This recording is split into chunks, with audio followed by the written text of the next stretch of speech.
Hello mga kabombong sumuklit, alam mo ba na besides sa Wi-Fi password mo, meron ka pang dapat ingatan. Ito yung tinatawag na admin panel na makikita mo sa likod ng router mo.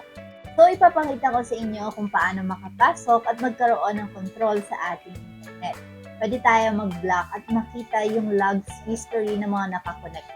Now to get started, punta tayo sa any browser, then i-type natin dito sa address bar yung mismong IP address natin na makikita naman natin sa likod nga ng ating router.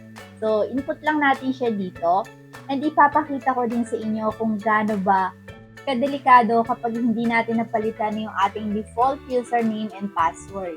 For example, TP-linking gamit mong router. So, i-search mo lang siya sa internet, then hanapin mo dito yung default password ng TP-link.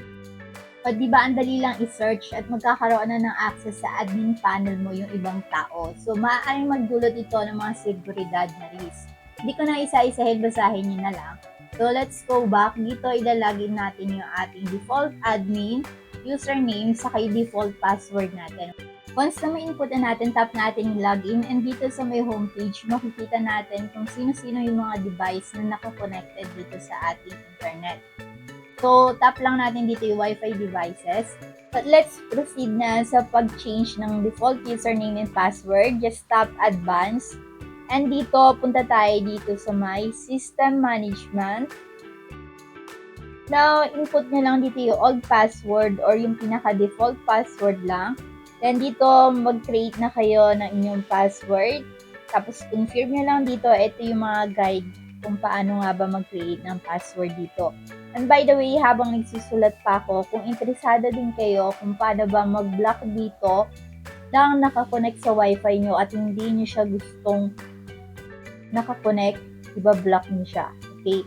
So, paano nga ba yon? Meron yan sa ating other video. And kung meron din kayong katanungan kung nakikita ba yung mga history ng mga nakakonect, kung ano ba yung search nila, possible nga ba yon na makita natin yon?